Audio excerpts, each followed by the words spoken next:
Nonprofits are no strangers to high turnover rates. Before the pandemic, nonprofits had a 7% higher turnover rate than industries as a whole. And now, industries as a whole have a 25% turnover rate, which means that if we follow our trend as nonprofits, 1 in 3 of your employees will be leaving. To keep your valued employees, to quote Elizabeth Warren, you need a plan. So what would an employee retention plan include? The first of the 3 critical components in your employee retention plan is equitable pay. Now, this is the market rate, and you may be already screaming at me, Karen, we don't have the funds. We would already be doing that.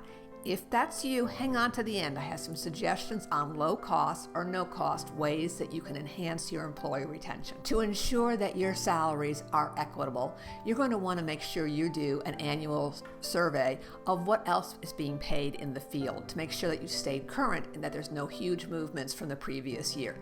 Here's a hint. Ask your board to form a task force to do this. It'll take the burden off your staff and it will help to educate your board of what's happening about salaries and helping them to understand how you need to be competitive. So your employee retention plan now includes a way for you to make sure your salaries are equitable. What else do you want to include in your employee retention plan? You need to make sure that your employees know that they're valued. 2 ways to do this: an annual survey that's anonymous that allows people to tell you where you're doing well and where you might need to do some more work. A second is one-on-one conversations. Here's a hint on that. Consider including this as part of your evaluation. You'll want to do more listening than that, but if you include it as part of the employee's evaluation, that they are also evaluating you, it's a way to build it into your system so it automatically happens by adding some questions to your employee evaluation process. When you're developing this supportive work environment, one of the things that you must do is watch out for bad bosses. They are corrosive, they do more damage than you see. Good, healthy people, your best employees, will not stand a bad boss. They will move on because of that. Either you replace these bad bosses or you get them the skills they need to be good bosses. What else should you include in your employee retention plan? Ways to maximize your employees' advancement and career growth. So your plan will include succession planning, not only for the CEO, which is what we all think about when we think about succession planning, but each position. Not only should you consider where they should go, you know your employees are, so you might work with them so they know what their possibilities are inside your organization. The second piece is about skill growth. Good news, it's not only about better positions. Penelope Burke did some research on fundraising, and those who left, half left for a combination of 2 things: better positions, but also the chance to learn a new skill. Your employees can be motivated to stay with you if they see that they are in a place where they're learning and able to do their career better. Hint, this can be as simple as attending a course or having time to study how to fix a challenge in their life, or it could be a career mastery situation.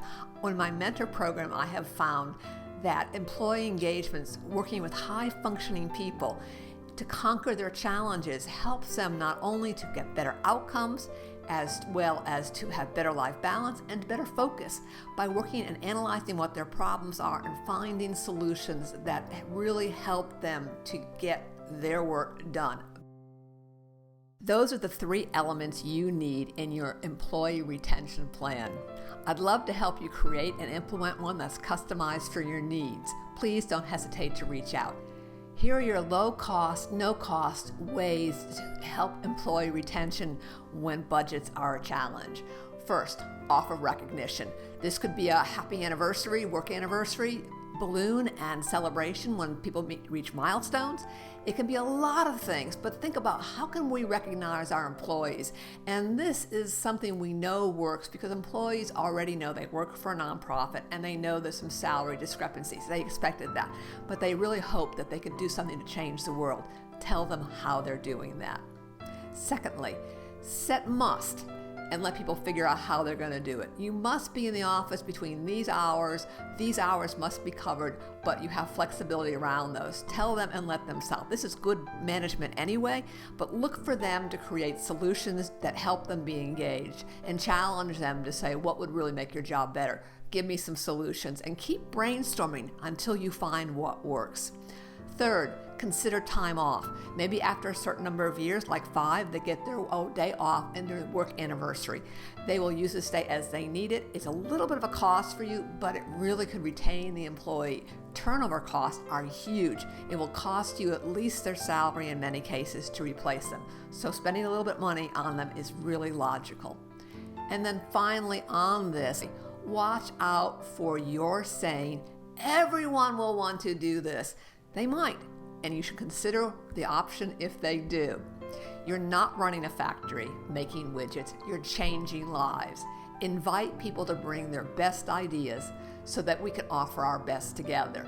The workplace of the future is partnership-based, it is not a factory.